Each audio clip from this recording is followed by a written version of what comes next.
जिंदाबाद, अपने में सो जिंदाबाद, जिंदाबाद जिंदाबाद, अपने में सो जिंदाबाद। चाहिए ना कि कोई पर्टिकुलर, मैं नहीं कह रहा मुसलमान ही सीखे, सभी सीखे, क्योंकि बिजनेस करना है या कोई एजुकेशन के लिए है, तो इसके लिए मैं कह रहा था। अब इन्होंने पर्शियन को हटा दिया है। पर्शियन जो है, हमारे तमाम ऐतिहासिक दस्तावेज जो है वो पर्शियन लैंग्वेज में है। जी सर। ठीक है, तो और अभी से कोई 100 साल पहले तक पर्शियन हमारे देश की ऑफिशियल लैंग्वेज थी।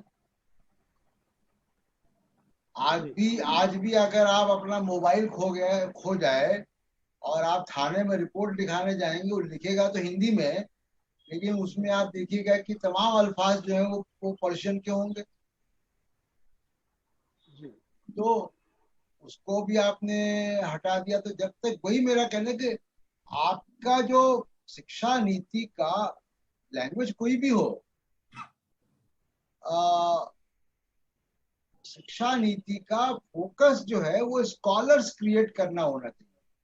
शिक्षा नीति का फोकस होना चाहिए नए आइडियाज को पैदा करने वाले लोग आए हमारे देश में, इनोवेटर्स आए, साइंटिस्ट आए, इन्वेंशन और डिस्कवरीज हो। जिस जूम से हम बात कर रहे हैं वो जूम अमेरिका का है, जो फेसबुक, ट्विटर, गूगल कुछ भी यहाँ का नहीं है। तो कुछ तो हम इस शिक्षा नीति को इस ढंग से करें कि हमारे देश में इनोवेटर्स पैदा हो, इन्वेंशन डिस्कवरीज हो। वो शिक्षा नीति से ही तय होगा। और जहां तक अरबिक और मुसलमानों की बात है, देखिए मुसलमान जो अब मलयाली मुसलमान है, वो तो उर्दू कितना जानता होगा, तो अरबिक जानता है, क्योंकि अरबिक जो है वो रिलीजियस लैंग्वेज है, उसकी कुरान अरबिक में। लेकिन वो जो तमिलनाडु का मुसलमान है वो तमिल बोलता है। तो मतलब मुसलमान को आप उसमें नहीं कर सकते कि वो कोई एक लैंग्वेज बोल रहा है, पूरे देश का मुसलमान भी, वो भी अलग अलग मुख्तलिफ लैंग्वेज बोल रहे हैं।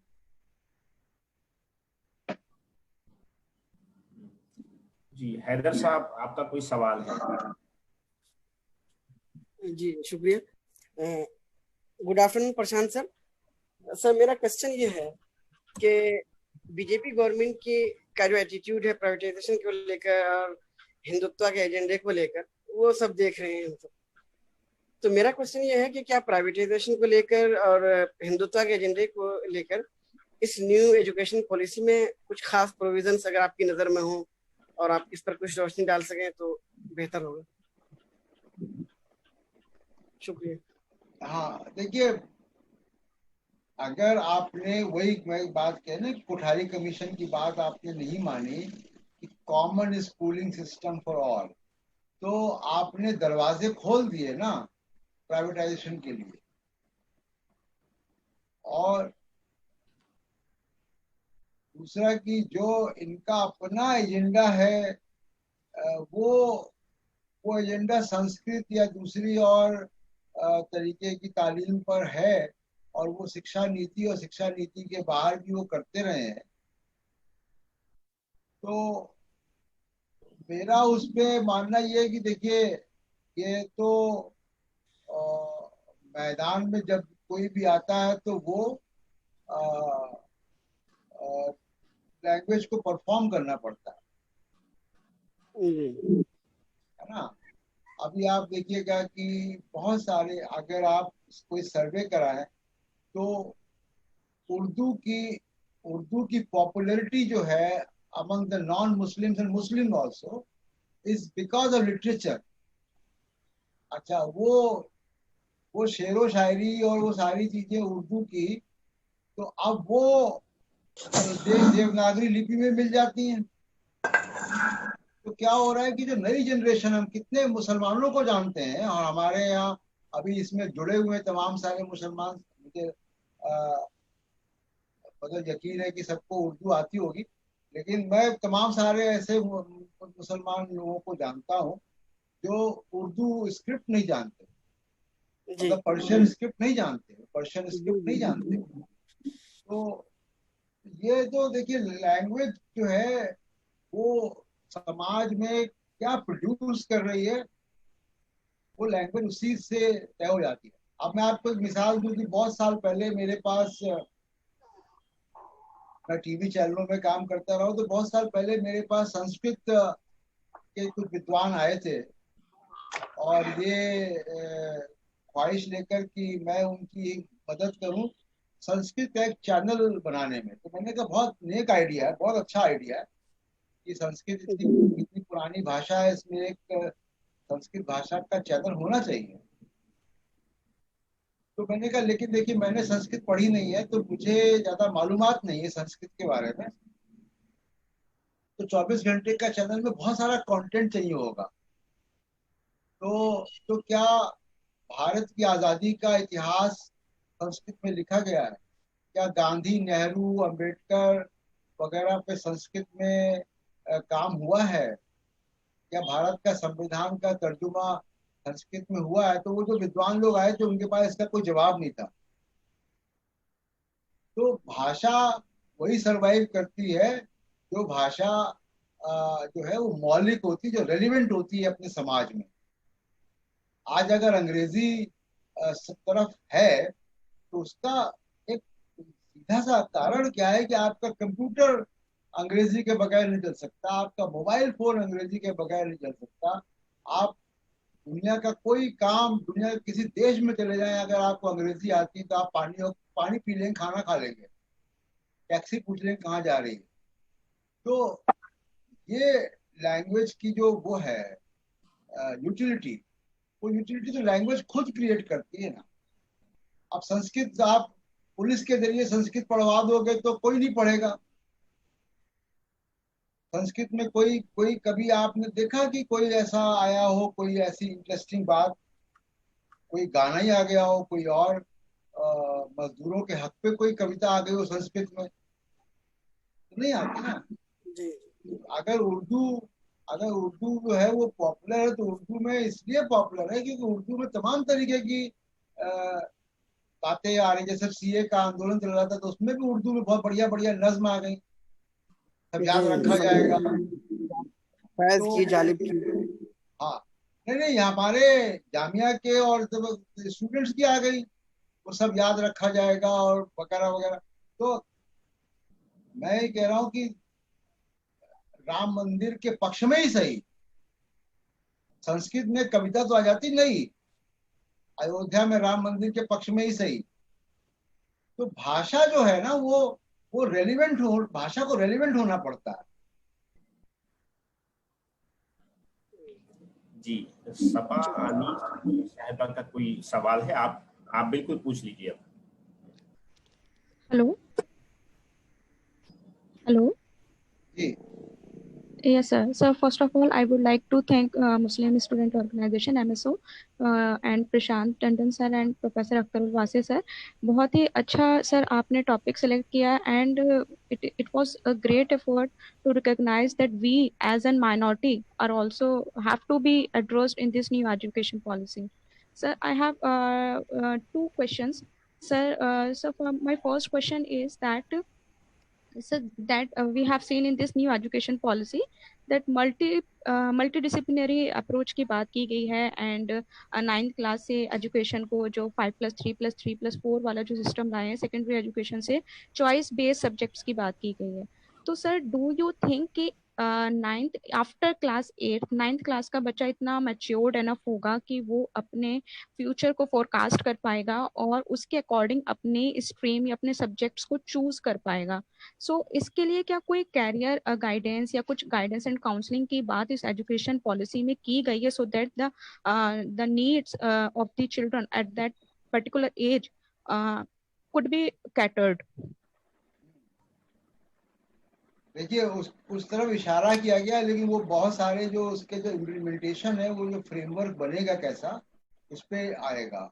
और टीचर्स की ट्रेनिंग और पेडागॉजी यानी टीचिंग की मेथोडोलॉजी क्या हो, उस पे बहुत विस्तार से नहीं इस पे है, और वो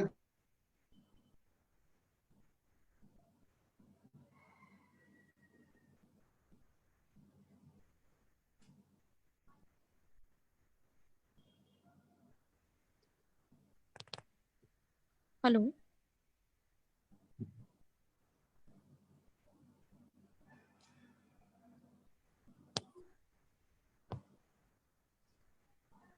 हेलो।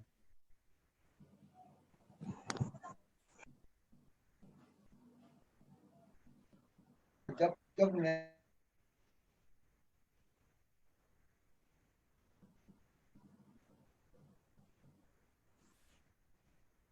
शायद प्रशांत सर की तरफ से कुछ डिस्टरबेंस है और हाँ नहीं आ गया। जी जी। जी सर। तो बच्चा जो है छठी क्लास में ही तय हो जाता है। फिर उसमें क्या होता है कि उसकी काउंसलिंग होती है, एप्टीट्यूड टेस्ट होता है कि वो उसकी ख्वाहिश है मैं डॉक्टर बनना, लेकिन उसके अंदर एप्टीट्यूड है कि नहीं है। तो वो एप्टीट्यूड टेस्ट होने के बाद फिर तय होता है, और फिर उसकी एक अलग से एक क्लास होती है जो उसको ओरिएंट करती है। इट्स नॉट दैट कि छठी क्लास से उसकी पायलट की ट्रेनिंग शुरू हो जाती है, या छठी क्लास से उसकी मेडिसिन की ट्रेनिंग शुरू हो जाती है। तो काउंसलिंग ऑफ कोर्स होगी और एप्टीट्यूड टेस्ट होगा। ये सारी चीजें फ्रेमवर्क में आनी चाहिए। अब फ्रेमवर्क कैसा बनता है ये देखते sir my next question was कि जैसे कि अभी पीएम सर ने जो एड्रेस किया था 7th ऑफ अगस्त को कॉन्क्लेव में, एंड ही सेड कि ये एक रोड मैप तैयार करना है अभी इस हाँ। न्यू एजुकेशन पॉलिसी के लिए। सो आई फील सर कि क्या अभी इसमें कुछ पॉसिबिलिटी है कि क्या न्यू एजुकेशन पॉलिसी का सिर्फ रोड मैप ही तैयार होना है या it could be altered further? देखिए, रोड मैप तैयार होना है। रोड मैप के साथ साथ अभी इसका इम्प्लीमेंटेशन है, वो उसमें बहुत सारे प्रोसीजर्स रूल्स बदले जाएंगे, नए नए इंस्टीट्यूशंस फॉर्म होंगे, नए ऑफिस खोलेंगे। सबसे बड़ा चैलेंज होगा कि जब आपने ये किया कि जो आपने 10+2+3 का चेंज करके आपने अभी 4 साल का किया है, अब उसका करिकुलम क्या होगा, आप उस बच्चे को पढ़ाएंगे क्या, और उसको उसको पढ़ा के उसको रेलिवेंट कैसे रखेंगे, not only for India, for the entire world. कि आपका जो 18 साल का बच्चा है उसने क्या पढ़ाई की है, और इंग्लैंड का और कनाडा का जो 18 साल का बच्चा है वो कोई ग्लोबल कंपटीशन में अगर एक साथ है तो उसमें कहीं हम पीछे तो नहीं है। तो ये सारे करिकुलम और जब तय होगा और जब रोड मैप तय होगा तो उसमें ये चीजें आनी चाहिए। मुझे हालांकि ये सरकार कंसल्टेशंस पे बहुत यकीन नहीं रखती है, और तो लेकिन मुझे यकीन मतलब उम्मीद ही कर सकते हैं कि कंसल्टेशन करें तमाम सारे लोगों को और बुला के पूछें एक्सपर्ट्स को और स्टेक होल्डर्स को, और फिर ये रोड मैप और फ्रेमवर्क क्रिएट हो। थैंक यू ठीक है सर। सर, बहुत बहुत शुक्रिया। मेरे हिसाब से टाइम भी हमारा हो गया है और सर मेरा भी एक क्वेश्चन था। ओके। हेलो सर, मैं ये पूछना चाह रहा था कि जो 1986 में जो हमारी नीति आई थी तो कहा गया कि ये बहुत व्यापक है और उसके लिए भी समितियां बनाई गई समीक्षा करने की कि उसका क्रियान्वयन सही से हो रहा है कि नहीं हो रहा है। इतने बनाने के बाद भी आज जो पहले हमारी कंडीशन थी सरकारी स्कूलों को वो बेहतर थी, और आज मेरे हिसाब से उससे भी ज्यादा बदतर स्थिति में है। तो ये जो नई आई है एनईपी, तो इसमें क्या ये इससे भी व्यापक है, और अगर है तो इसके क्रियान्वयन के लिए कोई पहले से प्रोग्राम तैयार किया गया है, या इसकी भी हकीकत वैसी ही होने वाली है जैसे कि उसकी हुई? इतनी व्यापक होने के बावजूद भी वो काम नहीं कर पाई, तो आपको क्या लगता है कि आगे जो है ये जो नई एनईपी है उसमें उसके लिए सुधार कर दिया गया या अभी कोई और रणनीति बनानी बाकी है? देखिए, मकान का नक्शा आप कितना भी अच्छा बना ले मकान बनाने के लिए जो जरूरी चीजें हैं, पैसा, सीमेंट, लोहा और ये सारी चीजें जरूरत पड़ती। तो जैसा शुरू में बात हो रही थी शुरू कि आपको एजुकेशन का आउटले बढ़ाना पड़ेगा। जो जी जी बजटरी सर, तो आउटले इस है वो जी जी उसके लिए कोई रोड मैप अभी नहीं है। जब तक वो चीज नहीं होगी, देखिए वो करना है फाइनेंस मिनिस्टर को। तो सर वो इसका अर्थ तो फैसला। ये निकलता है सर के मतलब हमें फिर एनईपी की जरूरत थी ही नहीं अभी। पहले अगर हम उसमें ही सुधार कर लेते तो मेरे हिसाब से हाँ ज्यादा बेहतर था वो। तो एक बिल्कुल। और को समझना, इसे समझने भी ही कई कई साल आगे हमारे निकल जाएंगे। अभी हमारे जहाँ हम पढ़ा रहे हैं सब करेंगे एनईपी 2020 क्या है, सब इसके बारे में जानिए। तो एक मतलब लगता है कि समझने में इतना टाइम निकल जाएगा, तो कब इसका क्रियान्वयन होगा, कब इसको बेहतर तरीके से सुचारू रूप से चलाया जाएगा, तो मेरे हिसाब से तो ये बिल्कुल अर्थहीन है जहां तक अभी है। जब तक आप देखिए ना कि पूरी दुनिया में अभी कोरोना वायरस का एक वो चल रहा है, और पूरी दुनिया में डिबेट क्या है कि आपका हेल्थ केयर पे जीडीपी का कितना रेशियो है। हमारा 3% भी नहीं है हेल्थ केयर पे जीडीपी रेशियो। जी तो जब तक, या एजुकेशन पे हमारा 2% भी नहीं है। जी तो जी जी तो जब आप एजुकेशन पे आउटले कम से कम 8% 9% जीडीपी का नहीं रखेंगे, तब तक जो है कैसे होगा। आपको एजुकेशन पे आउटले बढ़ाना पड़ेगा।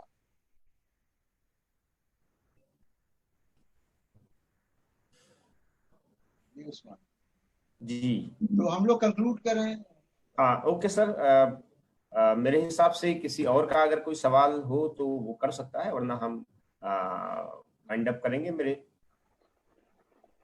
हमने सारे सवाल वो भी ले लिए जिन लोगों ने टेस्ट किया था, और कुछ सवाल ऐसे भी हैं जिनका